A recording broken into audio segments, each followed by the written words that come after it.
ایک شہر جو ہنستے ہوئے بسایا گیا اور اس میں بسنے والی قوم جسے ہر نعمت سے نوازا گیا تھا، مگر وہ انسانی تاریخ میں ایک ایسی سرزمین تھی جہاں گناہ چھپ کر نہیں اعلانیہ طور پر کیے جاتے تھے۔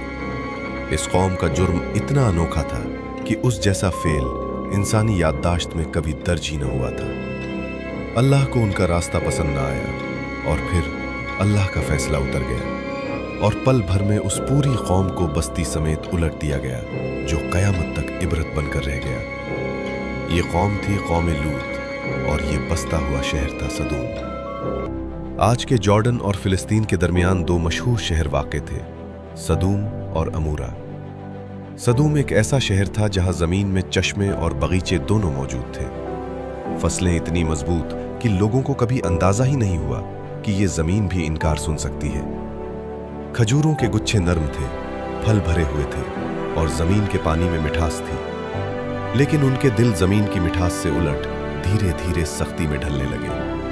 پہلے پہلے ان کے گناہ فرد تک محدود تھے۔ تمہاری مسکراہٹ بہت خوبصورت ہے۔ پھر سردار مسکرا کر بولے، یہ نیا راستہ ہے، اس میں مزہ ہے۔ اور پھر لوگوں میں یہ شوق، عادت اور رویہ بن گیا۔ گناہ اب صرف فعل نہیں رہا، تہذیبی رنگ میں ڈھل گیا۔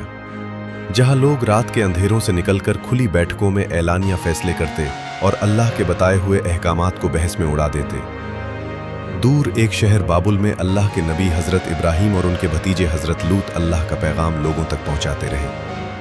پھر اللہ کے حکم سے یہ ہجرت کر گئے۔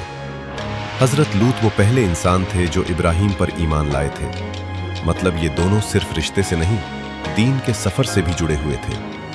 قرآن کہتا ہے کہ اور ہم ان کو اور لوط کو اس زمین کی طرف بچا کر لے گئے جس میں ہم نے ساری دنیا کے لیے برکت رکھی ہے۔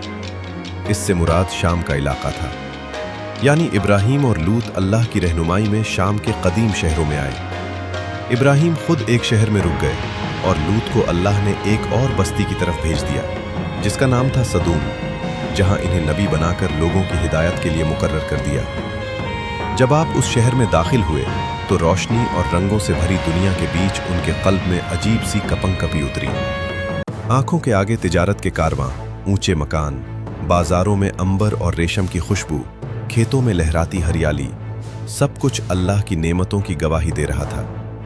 مگر جیسے جیسے آپ لوگوں کے بیچ چلے، ان کے چہرے سے مسکراہٹ آہستہ آہستہ مٹنے لگی، کیونکہ آپ جو دیکھ رہے تھے وہ ایک نبی کے لیے صرف دکھ کا منظر نہیں، قلب ہلا دینے والی سچائی تھی۔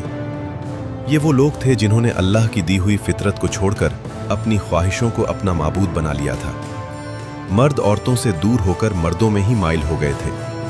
ایسا گناہ جو انسانی تاریخ میں کبھی اس سے پہلے نہیں ہوا تھا۔ قرآن کے مطابق یہ لوگ اس برائی کو صرف چھپ کر نہیں، کھلے عام انجام دیتے تھے۔ ان کی مجلسوں میں بے حیائی، گلیوں میں فحاشی کا یہ عالم تھا۔ دروازہ بند کرو اور شراب لاؤ۔ اور راستوں پر مسافروں کے ساتھ بدسلوکی ایک معمول بن چکا تھا۔ لگتا ہے یہ اکیلا ہے۔ چلو اس کی محنت کا پھل ہم لے لیتے ہیں۔ سدوم میں قانون ہمارا ہے، یہ سامان ہمیں دے، اس سے میں تم سب کو رات میں دعوت دوں گا۔ جس شہر کو اللہ نے امن، رزق اور خوبصورتی دی تھی، ذرا سوچو، اسی سرزمین پر لوگ سڑکوں پر بیٹھ کر آنے جانے والوں کو پریشان کرتے، خدا کا واسطہ مجھے آزاد کر دو۔ ان کا مال لوٹ لیتے، ان کے ساتھ نامناسب تعلق رکھتے اور ان حرکتوں پر فخر محسوس کرتے تھے۔ نعمتوں کی وادی اب گناہوں کا میدان بن چکی تھی۔ ایک دن حضرت لوط اس قوم کے پاس آئے اور ان سے کہا، اے میری قوم، اللہ سے ڈرو، میں تمہارے لیے بھلائی کا پیغام لے کر آیا ہوں۔ قوم کے جوان ہنستے ہوئے بولے، بھلائی ہمارے شہر کی گلیوں میں بہتی ہے، ہم نے کسی نبی سے نہیں مانگی۔ لوط نے کہا، قوموں کا عروج ایمان سے ہوتا ہے، دیواروں کی بلندی سے نہیں۔ سردار غصے میں بولے، دیواروں کی بلندی ہم نے اپنے ہاتھ سے بنائی ہے، ایمان کون سی چیز ہوتی ہے؟ لوط نے نرم لہجے میں کہا، جہاں انسانی فطرت خود روند دی جائے وہاں شہروں کی عمر بھی کم ہو جاتی ہے۔ قوم نے تانا مار کر کہا، لے آؤ وہ عذاب جس سے ڈراتے ہو۔ انہیں لگتا تھا کہ اللہ کی بات صرف ایک گفتگو ہے، مگر انہیں کیا پتا کہ اللہ کی بات فیصلہ ہوتی ہے۔